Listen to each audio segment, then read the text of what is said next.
की कुछ बात होते ही, पावन राम कथा की कुछ बात होते ही, आते हैं बजरंगी शुरुआत होते ही, आते हैं बजरंगी शुरुआत होते ही।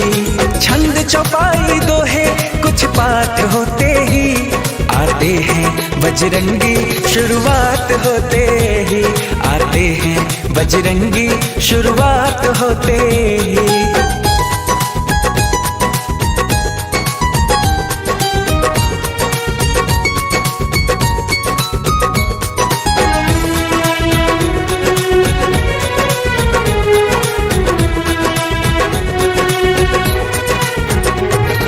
भक्तों के हृदय में बसकर मस्त मगन हो जाते हैं, श्री राम की चर्चा सुनकर सुध बुध वो खो जाते हैं।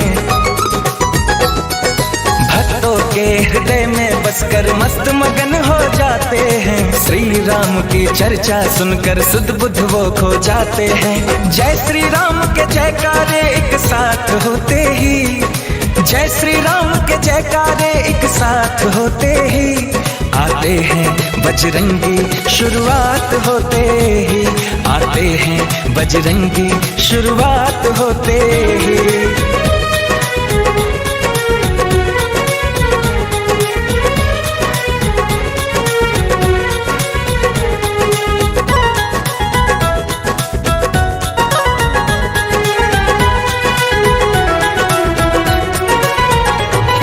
लगता है पहरे देते हैं घूम घूम के हवाओं में, हनु का होना लगता है धरती पर दसों दिशाओं में।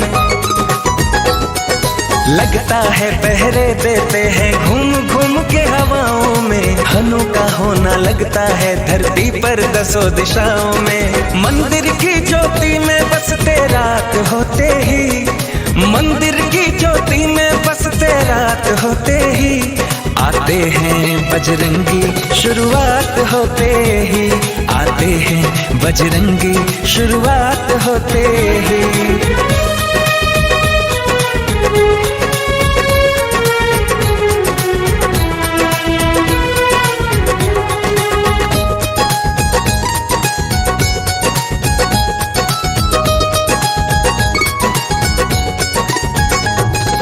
अनुपम कीर्ति है इनकी, श्री राम जी के दुलारे हैं, रोम रोम में राम है इनके, राम के ही गुण सारे हैं।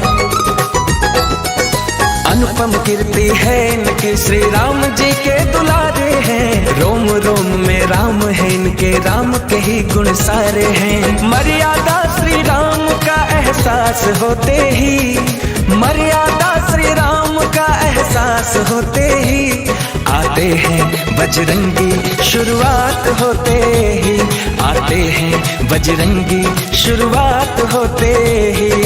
पावन राम कथा की कुछ बात होते ही, पावन राम कथा की कुछ बात होते ही, आते हैं बजरंगी शुरुआत होते ही, आते हैं बजरंगी शुरुआत होते ही।